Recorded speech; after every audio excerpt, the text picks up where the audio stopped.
Well, greetings, everyone, and welcome to a special online event today called Goddesses in Every Woman After 50. Discover your new archetypes at this stage of life and liberate your authentic self.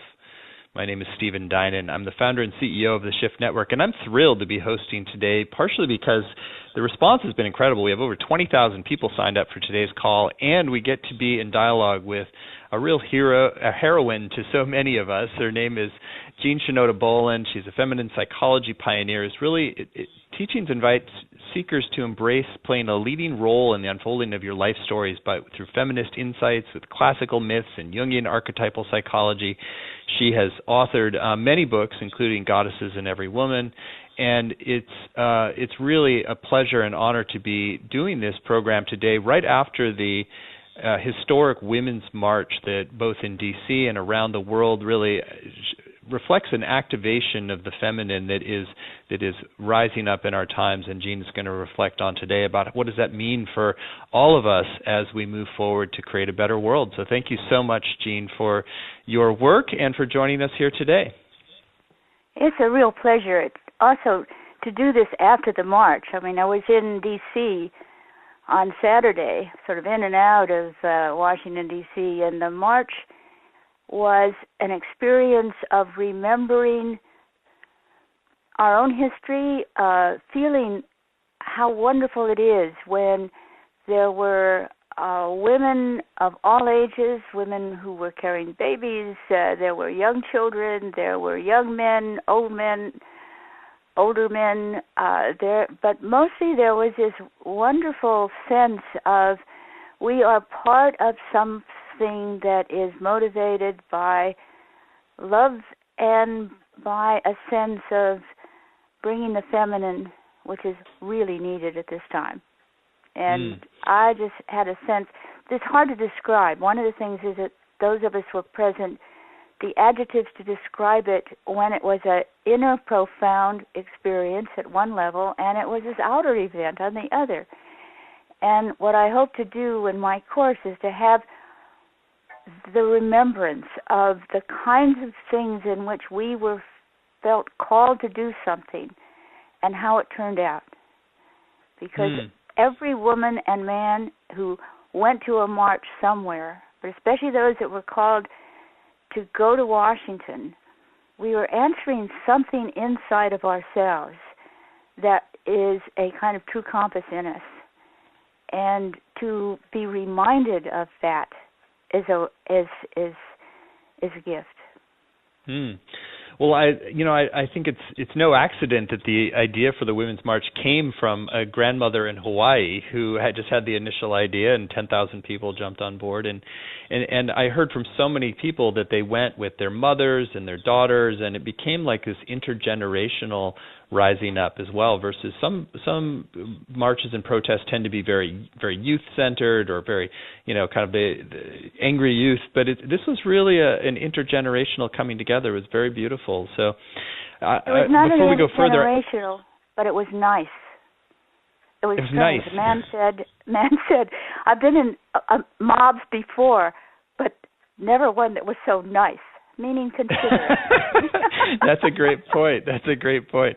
Well, you mentioned, Jean, I want to just draw attention. Jean is launching a whole new program called Empowering the Goddesses Within You After 50. We're very excited. This is a brand new program at Shift, and we'll share more about it towards the end of today. But maybe I think this is a good moment to focus in, first of all, Jean, on what is it about this new rising up of the feminine that you think is important for us to understand in terms of the psychology of it, and what does it reflect about this sort of the next wave of the women's movement, if you will? Well, for one thing, we have, for the first time, women over 50 who were given a different world thanks to the women's movement in the 1970s. So every woman who is over 50 has been affected by the women's movement, and it means that we've had more opportunities, more sense of our own capacities, more experiences in consciousness-raising groups or circles with the Sacred Center. And we have the option when we are 50 I mean, I used to say that 50 was what 35 used to be, so that by the time you're 70 or even 80, as I am, you have this sense of more time to come. I certainly actually do have that sense. And what are you going to do with who you are now? And the women who are in the third phase of life, which is at one level physiologically postmenopausal, is the kind of call to be a juicy crone, someone who is in that third phase, in which we reflect the ancient great goddess or the phases of the moon, and the sense of the maiden, the young woman, the mature woman, and the wise woman. And becoming a wise woman crone after 50 means, for one thing, that you have more time and wisdom and to do what is authentically true for you. Up to that point, there are demands of family, work, whatever. You may be just too busy, really, to start to reflect on what your life is all about and what you want to do with what's left of it. And that's one of the things that happens when you get older, is you have a sense of, whoa, time passes really swiftly.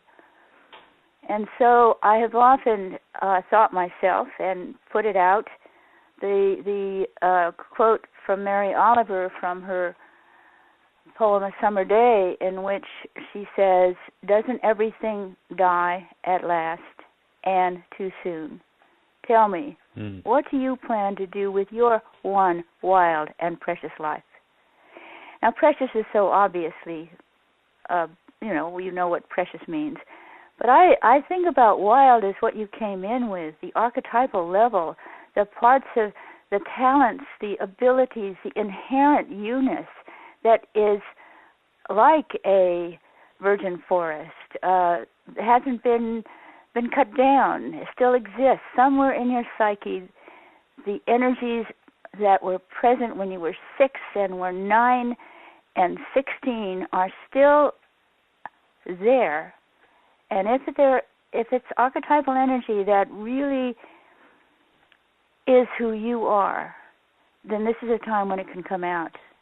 You know, if you had an innate musical ability and nobody ever allowed you to learn about music, when you were introduced to it as an adult later, you'd have a sense of being called to know more about this, because some part deeply in you has wanted to be connected with that level of creativity in you that was natural.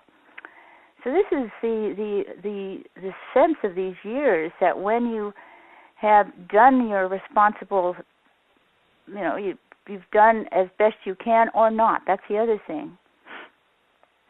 And here we are, and we're looking ahead at, if you're 50, you may have 3, even 4 more decades. You will have as many years of adulthood as preceded, for sure, unless you had the unfortunateness of coming up against a life-threatening illness that got you. And all of us who have survived have known good friends who didn't make it. They're not with us in body. They may be, they actually often are with us in spirit. But we learned somewhere along the line about how it is that we are privileged to be still here. And if we are still here, what are we going to do with this precious time? Well, it's inspiring. Part of what I'm hearing and what you're sharing is it's like this reframe that the third act can be the best act, is that there's a way in which you've got the time and the wisdom, you've fulfilled enough of your worldly responsibilities that you can really be self-actualizing and fully self-expressed in a whole new level. I believe that's very true.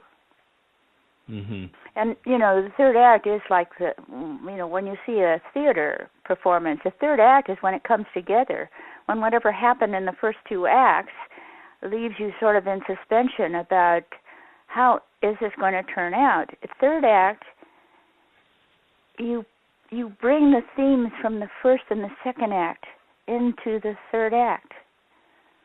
Mm-hmm. And often for women, it's picking up what you left behind in the first act, because the second act just sort of occupied you so much with what you had to do that was right in front of you, that only in the third act can you return to what it is you innately love to do or be or played at back when.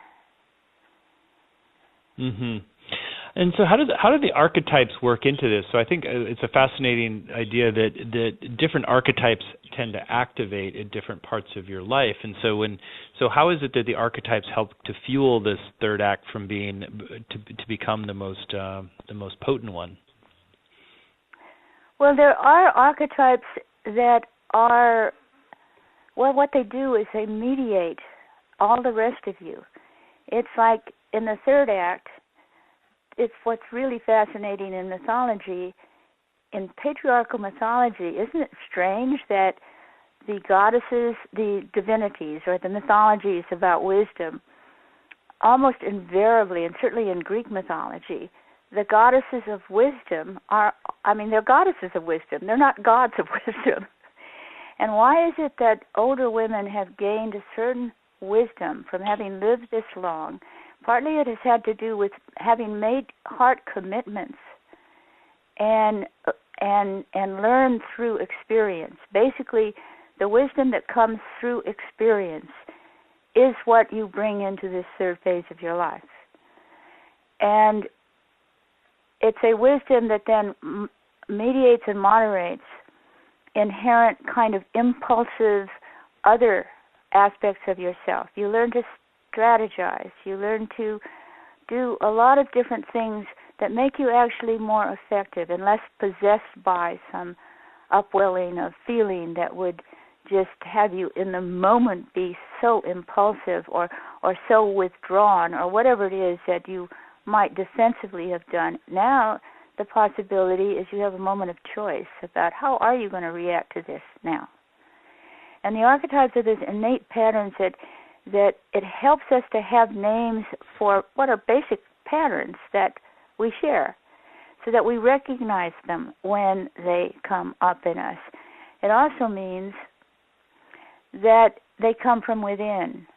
Now, I've used the metaphor in Goddesses in Every Woman about binocular vision. How is it that we see depth? Well, we have two eyes. We look at something from two different angles, they merge, and we have depth perception. This is the same thing with we are acted upon by the archetypes in us that are inherent. There are our natural patterns. And then we have our family, religion, and culture acting on us. So we're being acted on or influenced by the archetypes in us and the culture outside of us. And when we become conscious about how we are shaped by both, we start to be able to be discerning and to make some choices about, all right, which way will I go now? And it is thanks to feminism that women have learned how culture has projected so much on women and have disallowed certain aspects or archetypal energies in us and have insisted that we live out projections and patterns that the culture likes. So that knowledge gives us a level of freedom of choice, which is really what life is a lot about. What will you do now? How will you react? And the most famous goddess of wisdom is Hecate, the goddess of the Crossroads. And she was the goddess that when you got to the fork in the road, you had to decide which direction will you take now that you're here. And so I'm thinking that as you reach the third phase of your life, you really are at the crossroads, coming into the presence of the wise woman Hecate. And now the decisions are often internal decisions. And in that transition zone from young woman to mature woman, the choices are much more obvious. Everybody can see will you go to college? Will you get married? Will you move? Will you divorce? Whatever it is that you do is so visible. But in this transition into the third phase, it's so inner. You're at the crossroads. Are you going to become bitter? Are you going to become compassionate? Are you going to gain some wisdom? Are you going to have gratitude? Or are you going to whine? I happen to write another book. This one is based on goddesses in older women, I realize. But I wrote Crones Don't Whine, which doesn't talk about archetypes, but talks about the essence of what it is to become a wise woman.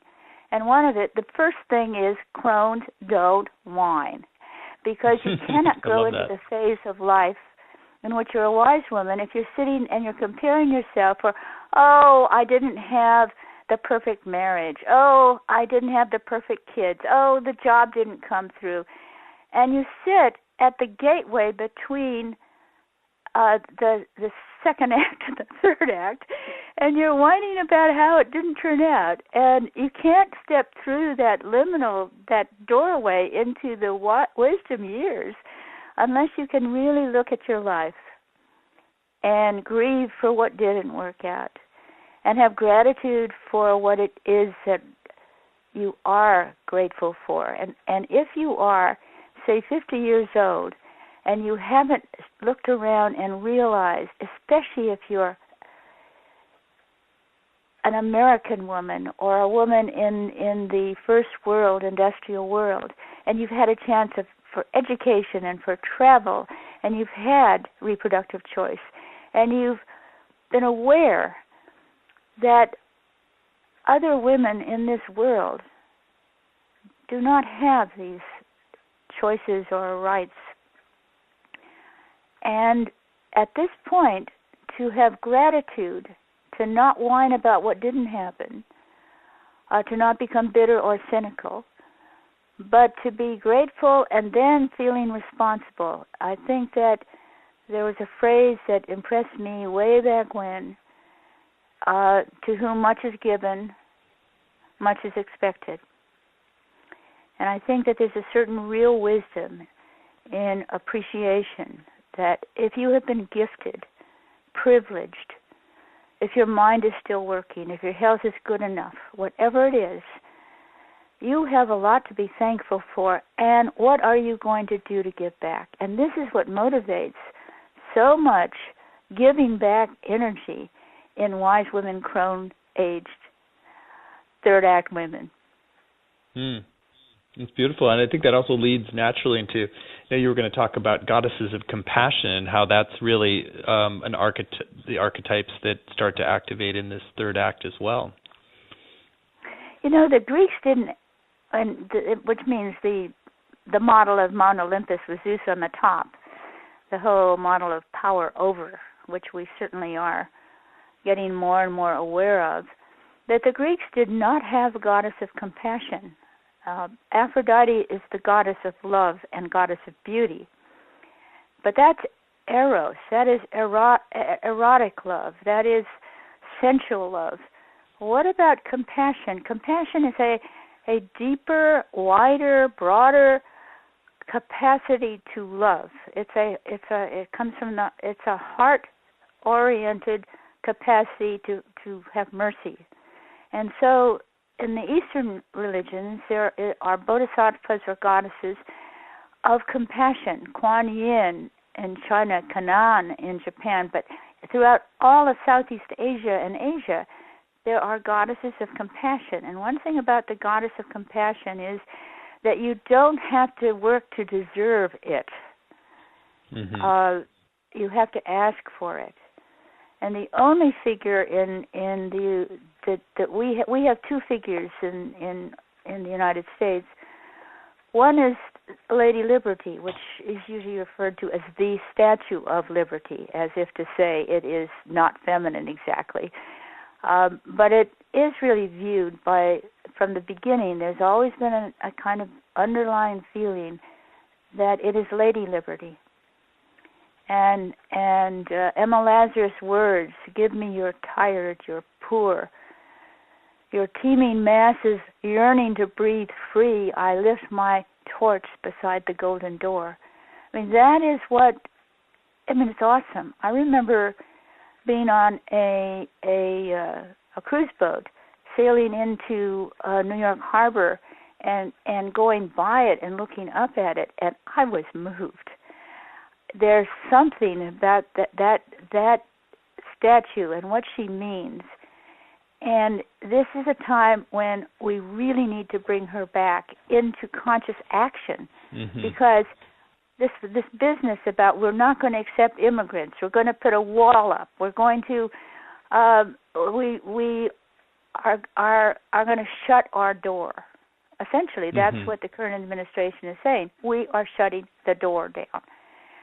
Well, I think about when I was in Washington, was hearing about how a beautiful Muslim temple was being harassed by a guy and his buddies with a bullhorn and saying nasty things about Muslims.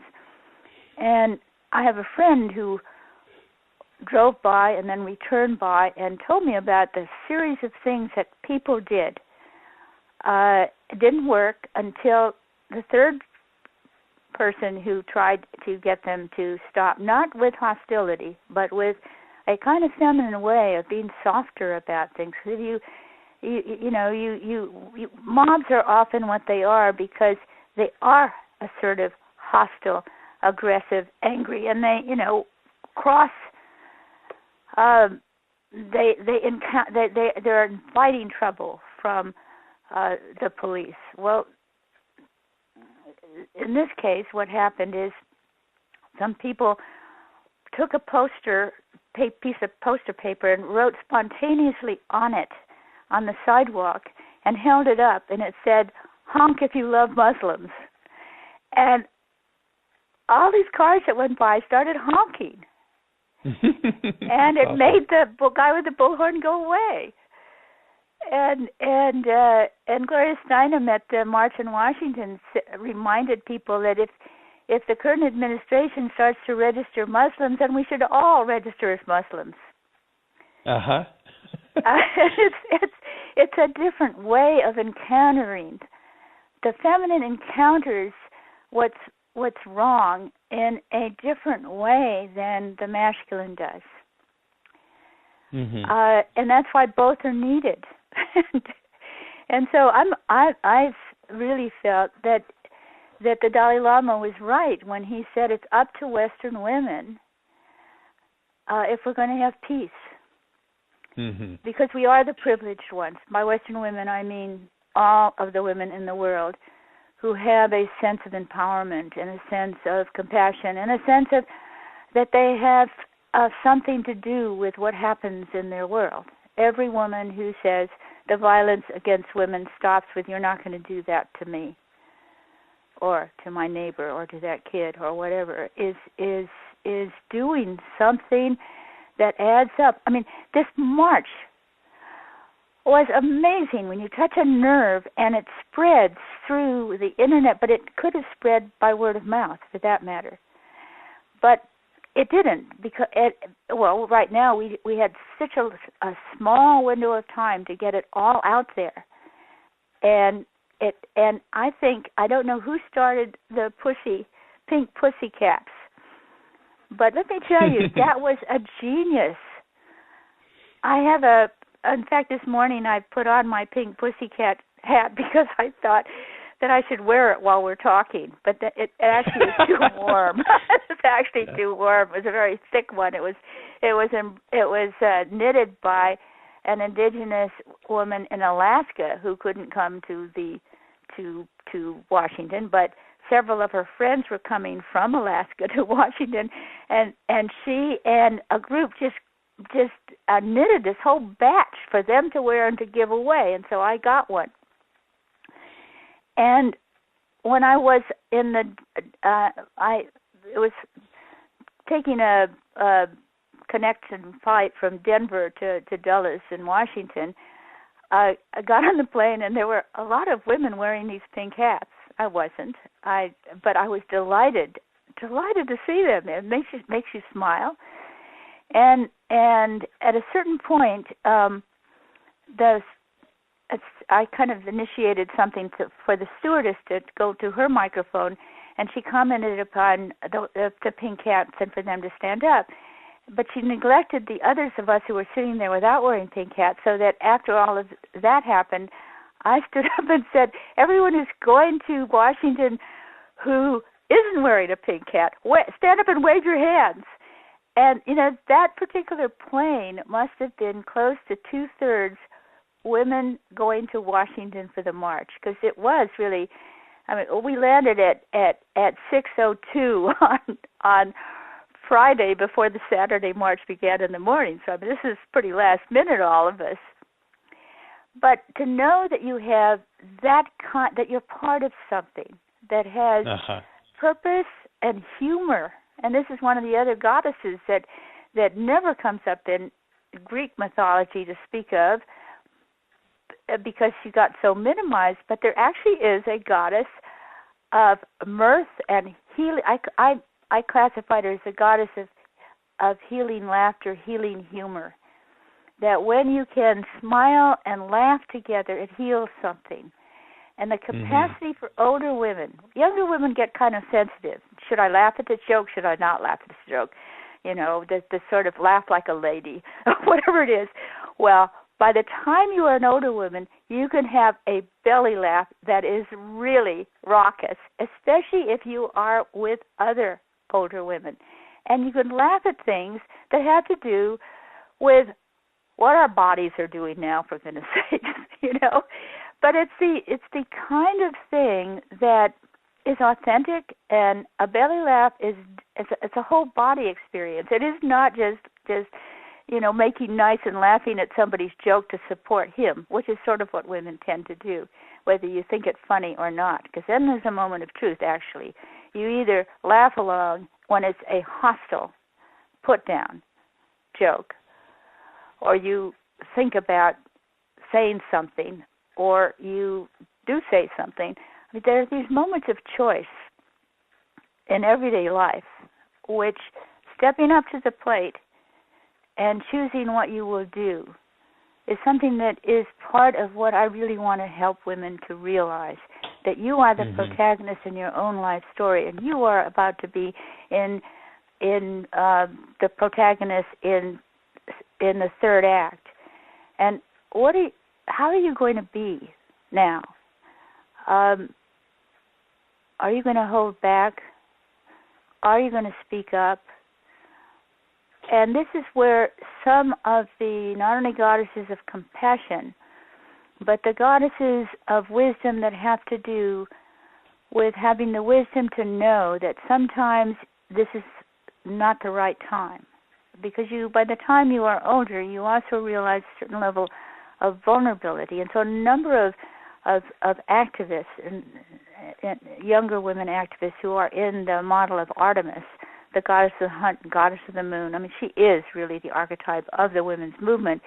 She can become so outraged and act impulsively at times that it's not a wise thing just to unleash your inner Artemis when it's really not a good thing, when you have other people to consider, when you have how you are going to support yourself, to think about. What you learn as you grow older is what fights you are going to take on if you're an Artemis. Because there is a goddess of transformative wrath that I will be talking about that sometimes seems to arise in those women who have been codependents or have been women who have been too compassionate, and it hasn't been a wise compassion, but it has lent itself to not valuing yourself, but giving over to somebody else so much of who you are. And then at a certain point, often if you have been the archetype of the mother or the archetype of Persephone, the daughter, it's only maybe in the third act that you get in touch with a anger in yourself that is empowering of you in a positive way. that because you are actually outraged at what you see going on and outraged at how you have treated yourself badly. And in their midst, they got carried away by it. So if you have also these other archetypes of moderation and wisdom, then you have the energy finally, but you also have a way of reacting that is wise. So wisdom and wrath and humor and being together with other women, which was part of the women's experience that we all had. And it wasn't exclusionary. You know, we had Black Lives Matter, we had young guys and older men, we had it, but there was a definite sense of operating not from patriarchal power over and aggressive hostility, but with a real sense of purpose and values, but a way of expressing it that was different. Yeah, well, it's interesting. I love what you said about the traditional archetype of classic women's movement was more Artemis, but that actually the Women's March integrates more of the kind of elder archetypes here, like that you're talking about with the goddesses of compassion and healing laughter with the kind of mischievous little pink hats and the pussy pussy references, which are just delightful. We were at the one in San Francisco, and it was super fun and funny. And also the appropriate wrathfulness at times too, which in a way you need the compassion and the ground of healing and laughter for the wrathful not to just be like kind of stuck anger. It needs to be come out in a really kind of clean and fierce way when just at the right moment, right? Absolutely. It really and you actually can have all of those kinds of feelings. And not be and have them in some kind of balance. I mean, one of the things about being a Jungian analyst is having a real appreciation for the tension of opposites, and how the observer, choice maker we are not caught, but we are consciously holding two poles between us, in us. So there can be wrath on one hand and compassion on the other. And out of that, we choose how we are going to respond. And again, that's arriving at the moments of choice and sitting with Hecate and deciding, what now? I mean, I think this is something all of us need to sometimes hear resonating in ourselves, to stop long enough to wonder and ask ourselves, what now? And one of the things that I've learned along the way is that you sometimes think the momentum is really going to carry your cause and your values and your vision, and now it's really going to go straight on and it's going to work. And then it doesn't. Now what? Well, I have learned through getting older and wiser that the path is not straight, and that the best path for me really is to appreciate the labyrinth and to walk and to appreciate the Chartres labyrinth is to know that there are U-turns in the path. That in fact in the Chartres labyrinth there are 28 U-turns. So if you're an activist, you're going to run into a lot of what feels like defeats, setbacks, discouragements. But if you can realize that these are just U-turns, if you stick to the path, if your heart is involved in the choices that you are making, which is this one path that is your one life, it's your soul journey. Yeah, there will be losses, there will be defeats. What now? Quit, give up, get bitter, or not. So it's not just don't whine. It's as the Obama saying in the White House was, don't get cynical. Because then, as you travel your journey, you become not one with the path that you were on before, but you become stuck in a place that soul and heart and health often become in trouble. Mm-hmm. Wow, there's so much of what you're sharing, and I'd love to focus a little on just how do we activate these different archetypes. So I feel like you've done a great job of pointing out and helping us notice the presence of them, but how do you actually work with them in a conscious way? So you have the Hecate and the wisdom that she represents, and the Lady Liberty and the goddess of compassion, and Baobo and healing laughter. All these different goddesses. So how do you begin to really bridge these in so that they're infusing and empowering us in different ways? I would love it if we all had a circle of support for ourselves, men and women. But especially with the people that I expect are interested in this course, I think that will be a mix of mostly women, and probably, given the title, mostly women from 50 on, and men who are with women with a strong feminine side, or men who are therapists who work with women. So my thought and knowledge is that what really then is useful is to get into a circle in which you have a circle of support for your life that happens to be what made the women's movement of the 70s what it became. They call them consciousness-raising groups, but they were essentially support circles, like we've learned AA is a we know AA is a support circle. I wrote the book, The Million Circle, with the image being with Hestia, goddess of the hearth, the invisible fire at the center of the round hearth that represents the largest self, or the spirit, or the goddess, or all that is, a kind of thing that we call upon that's sacred in us and in the universe that we inhabit, to support us in our life. And if you are in a circle that stays together over years, one of the things that happens is that we become role models for each other, we have each other's back, and it's a place where you can incubate your dreams, and you can learn stuff that you wouldn't have learned otherwise. I mean, the consciousness-raising groups did it as well. I mean, they didn't have a spiritual center like the Million Circle model would have, but it had a value system at its center.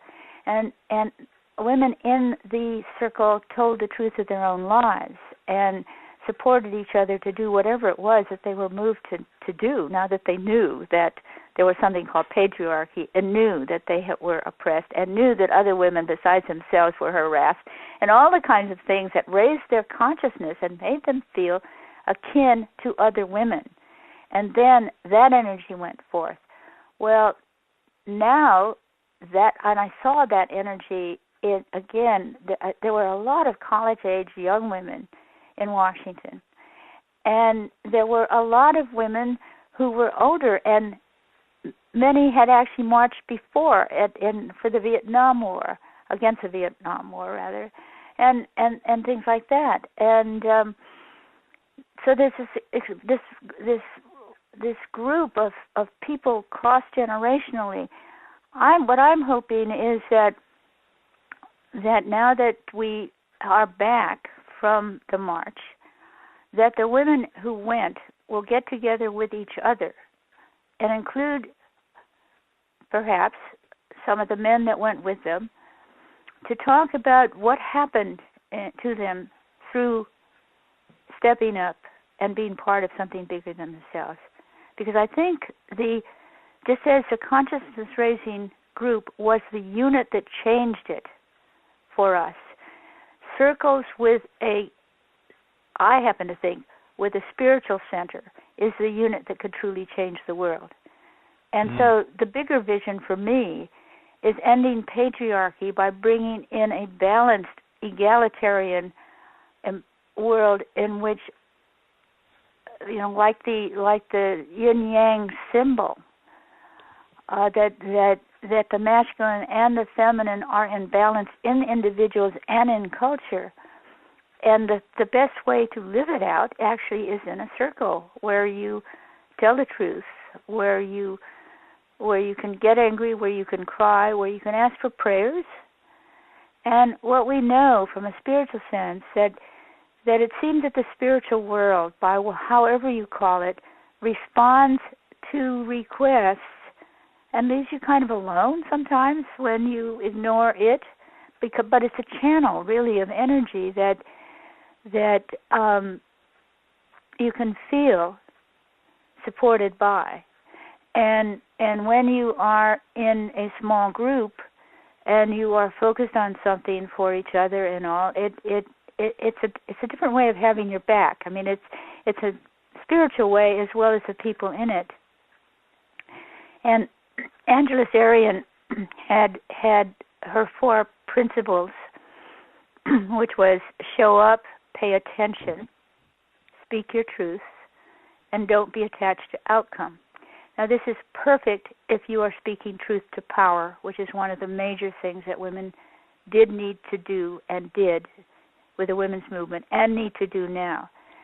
But when it comes to caring about people, we cannot be unattached. So then it becomes show up, pay attention, speak your truth with wisdom and compassion and all the things that come with getting older and wiser, and then pray for best outcome, because we don't always know. We think we know how things ought to turn out. But remember these U-turns in the labyrinth. We thought, like my major activism since 2002 was to envision a 5th UN World Conference on Women, or 5WCW, because I could envision what happened in Beijing in 1995. There hasn't been a women's conference since then. And this is when Hillary Clinton, as Mrs. Clinton, the wife of the president, said women's rights are human rights, human rights are wisdom, human rights are women's rights, which I heard echoed again on Saturday. And the kinds of things that came out of that conference is that women felt the energy of being together in this. And there was a wonderful film that documented one group. It was called The Train to Beijing.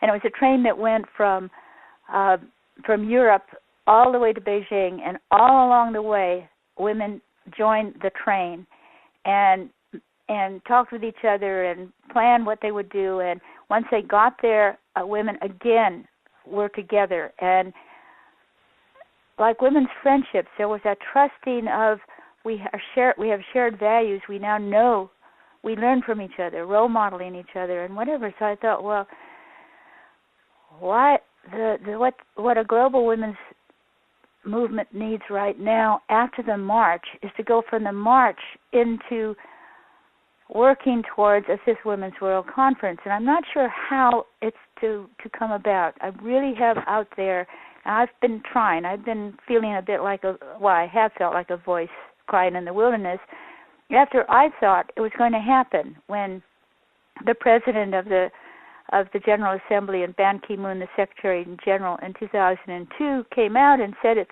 time. We had one. There's a need for it. There are more emerging issues since Beijing, and it didn't. Their appeal to the General Assembly didn't work, so it sort of was dropped.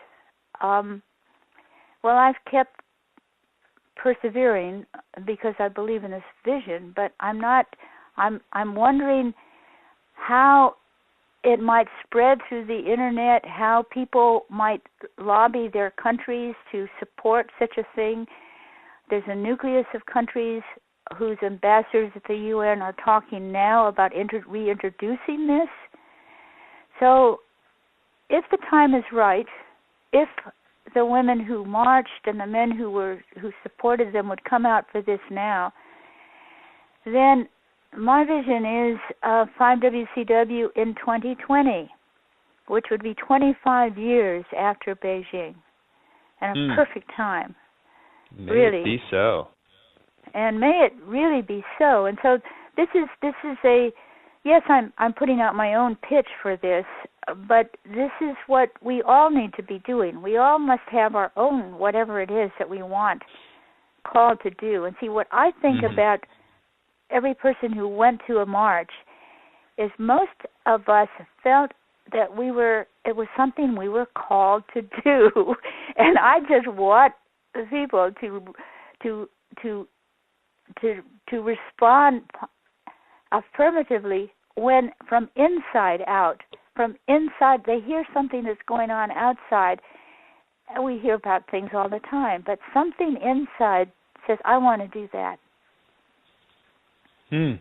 Well, there's so much that we could go into, and I want to turn some attention onto your upcoming program directly, and really emphasize that so many of the archetypes you've talked about and the larger trends in our culture. I personally, as a somewhat younger man, I'm 47, but I really see that the women over 50 are the carriers of the deeper change that we want to see in the world. It's the elder feminine that is going to help heal and unite and really bring our world together. And so the empowerment of these archetypes and the empowerment of being in circle and creating larger movements for change and doing so in a way that really is new. It's not about just anger at the system. It's about the playfulness. It's about the healing laughter. It's about the pussy hats. It's about all of that that makes it more disarming and more compassionate and more unifying is really what can heal the world. But it begins with this deep embrace of a new phase and an activation of another level of beingness and self-expression and authenticity, and I think you're just offering such a beautiful program for how to do that. So I want to draw people's attention to the program directly now. Again, it's called Goddesses in Every Woman After 50, Discovering Your New Archetypes at This Stage of Life and Liberate Your Authentic Self. And you can find that at Goddesses in You course, Goddesses in You, YOU, course, and we're going to be working with 7 different feminine archetypes. And maybe as you share a little bit about the program, you can give a bit of a sneak preview of how working with each of these archetypes results in the activation or embodiment of new qualities that people are going to be able to have. So it's a beautiful new program, 7-week program, 7 major archetypes, and let's go from there. Well, there are the goddesses of wisdom. All of them are kind of dimly known because they are not forceful, in your face kinds of goddess archetypes. There's a Metis, the first goddess of wisdom prior to in Greek mythology. Turns out she was the goddess of wisdom, the mother of Athena. And when she comes into you in your 3rd phase, it's the practical and intellectual wisdom that you now have because you've become seasoned. Now, will you lead from that? There is the goddess of mystical and spiritual wisdom, and this is Sophia. Again, not a Greek goddess, but her name is Greek for the word wisdom. And she's in the Bible, but in the English Bible, she's been reduced to the word wisdom, lowercase. But as the archetype of mystical and spiritual wisdom, this grows out of having had a religious or spiritual part of yourself, that now in the 3rd phase you have more clarity and more ability to kind of define for yourself rather than have somebody tell you what you should believe. And then there's Hecate, who is the most prominent one. And she was the one who accompanied Persephone when Persephone emerged from her abduction and came back into the world. And Hecate in this story of the abduction of Persephone is an invisible presence in that she was supposedly preceded and followed her, which you can't do, of course, if you're embodied. But when you have a myth that is about overcoming death, overcoming descent into the underworld, resurrection, then it's not surprising that it's the same story as the one that we are familiar with, only it's a mother, daughter, and wise woman spirit that gives us the same message as the Christian message, that this world we're in is not the only world, that there is a whole other invisible spiritual world that we can be attuned to. And then Hecate actually, besides being prominent in the story of Persephone and Demeter, she is mystically involved psychically. She's the medium. She is the psychic. She is the intuitive one. She can see past, present, future. She is, her time is twilight. She travels between the underworld and the upper world. She has been made into a witch. She has been feared by patriarchy. She's been burnt at the stake, or the women were burnt at the stake in whom this archetype was active. And that's also why women hesitate to reveal what they intuitively know. Because we know somewhere in us that once upon a time we were burnt at the stake for being who we are. And then Hestia, who is the only goddess archetype that I put in both goddesses in every woman and goddesses in older women, and she is also invisible, except she's not personified. She's a fire at the center of a round hearth. It was Hestia that made a house a home, a building a temple. And then the goddess of healing laughter, which is Uzumi, in a major story in Japanese mythology, and Babo, who got reduced to being a maidservant in the story of Demeter and Persephone. And she is mirth. She is movement. She is also sensual in that she dances. She's in her body. And she can laugh about what's happening with her body, in her body. And the goddess of compassion, Kuan Yin, Lady Liberty, Canaan, and also the Virgin Mary. There's a sense of how Mary personifies compassionate understanding. You just have to remember the image of Michelangelo's Pieta. Here is a mother who's lost a child. And given the drive-by shootings in bad parts of town, given the wars that are going on all over, given soldiers that go off to war and the predators that go after girls, the sense that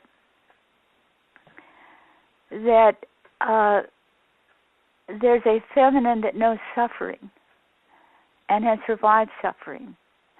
This is a strength in older women. By the time you are over 50, there are people and stories. There's grief. There's depth. And out of that depth can come either cynicism or compassion. And the goddess of transformative wrath, which, Kali is, it's what's amazing is an identical story for Sekhmet, the lioness-headed goddess of ancient Egypt, and Kali, who came out of Durga's head while Durga was riding a lion. And essentially, what's fascinating to me in their stories is that both goddesses were called out to come up out of wherever they came up from by either the gods or the men in power, because evil was threatening the world and only a goddess could protect and save the world. So here's this mythology that says when we're up against real evil, when the men in charge say, we cannot vanquish this evil, they called on the goddess to confront it. So those are the goddesses that I will be talking about. But I also will be saying something about how the goddesses that we do know from Goddesses in Every Woman, the Greek goddesses, how these other goddesses, older goddesses, help balance what is maybe the shadow side of some of the goddesses that are more familiar.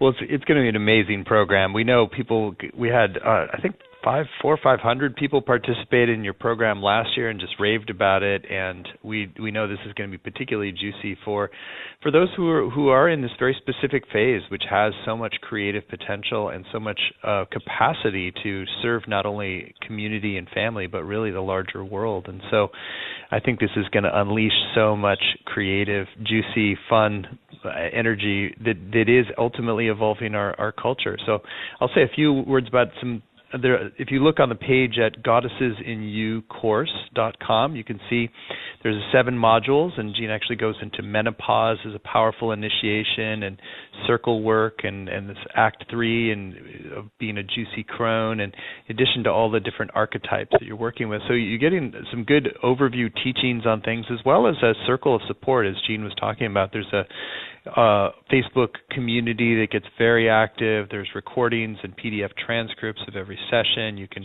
meet in small group practice sessions afterwards, which allow you to kind of express yourself and be mutually empowered and really work with the different archetypes. So really put this into practice, and there's a real power that's unleashed when people are coming together across the whole world. Really, there'll probably be 30 or 40 courses or 30 or 40 countries represented in this course, if history is any guide.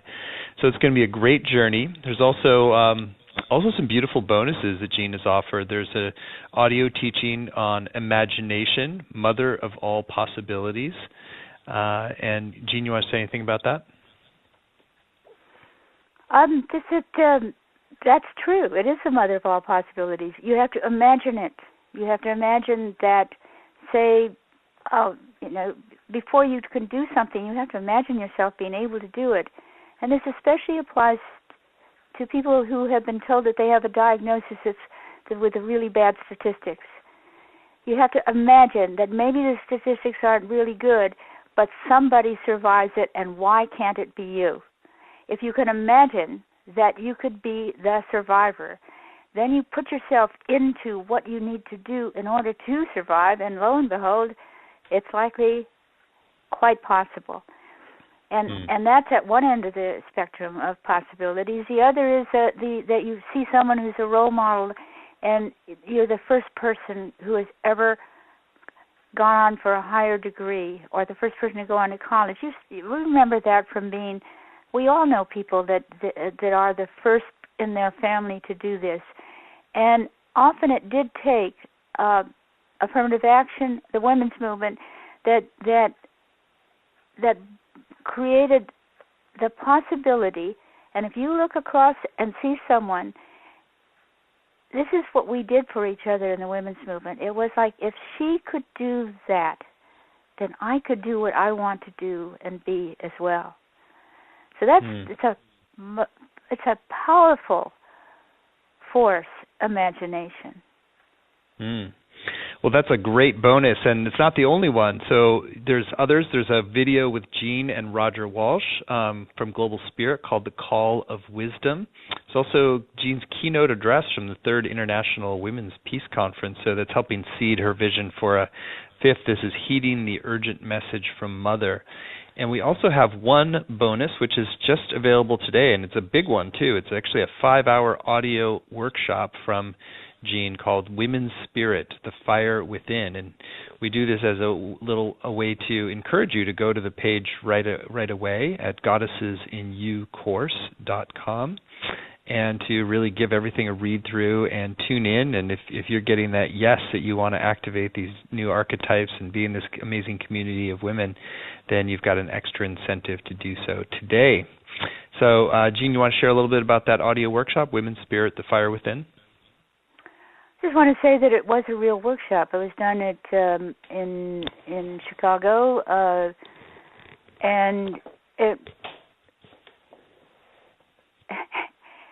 and I'm thinking that with anything, that there. See, well, what I'm thinking that there could be something like a synchronistic happening. That one of the ways of looking at taking a course from anybody is that something was meant for you, and the person who's teaching it has no idea that one phrase or one image is just what you needed to hear. So I can't say about that particular workshop, just that I know that I enjoyed doing it, and I know that it does carry that kind of mix of spontaneity and imagery and story, which is what I do in my workshops. I'd like to add one thing, though, to the Shift Network and why this is the second course I'm giving. I did the first course, and I was really impressed at how Shift does what it does. That the people who couldn't hear this right at the time it was offered download a copy of it. When I'm giving the course, there are those who can listen to it right live because it's live. If you can't listen to it live, you could get a recording. If you heard something that was significant, that one or two pieces that somehow told you that this was something I needed to hear, you can read about it in the transcript. The way in which the student of courses that the Shift does is taken care of. The fact that I have a live Q&A makes me really feel great about teaching, because I'm teaching from my home, teaching from my living room, speaking spontaneously, and the questions that come help me to expand whatever it is that I was saying, and it's a real interactive kind of a thing. And then it's the option of being in a small group and an option of being in a Facebook group. The range in which the student is taken care of by the Shift Network is really impressive. And I didn't know that you did this so amazingly well until, I stepped up and did my first course. And that's why I'm doing my second course. It's just like I like how you do what you do for people, including how you take care of the speaker. No, well, we love working with you, Jean. So we're very excited about this program. I think, Jean, you're just a treasure and such a source of wisdom and inspiration. You just make me smile too, like the way you talk about life. There's just a playfulness and laughter that's always close to your voice. So we're looking forward to a great program. It starts on February 8th. It's going to run on Wednesdays at 12 Pacific time, although, as Jean mentioned, if you can't make it live, you can always catch up with the recordings. We've kept it very, very accessible. It's just 3 payments of $109, or you can save about 10% with one payment of $297 when you register. And you get the Women's Spirit, the Fire Within, the audio workshop with Jean when you sign up today only until midnight. So we know it's going to be an amazing session. We got 20,000 people who registered for this program, for today's free program, so we know it's going to be a big group of beautiful, excited, dynamic, juicy, potentially juicy crones, or crones in the process of becoming even juicier. So we know it's going to be a great adventure. So you can find all the details at goddessesinYoucourse.com. And Jean, what a pleasure it's been. Thank you for this time and inspiration, really connecting us with the heart of the women's movement. I love the way you could see the archetypes that you're talking about really manifesting and how this new women's movement is arising as a more integrated, full spectrum kind of feminine approach to shifting our world. It is indeed, and it can happen. Again, imagination does play a part. When you take part in something and it works, you get really empowered to do more. Mm-hmm. Beautiful. Well, thank you, Jean, and thank you all for joining. And let's all go forth and make a better world. And we welcome all you who want to play with this group of goddesses in training and at goddessesinYoucourse.com. So thank you so much, and look forward to seeing a lot of you in the program. Bye now.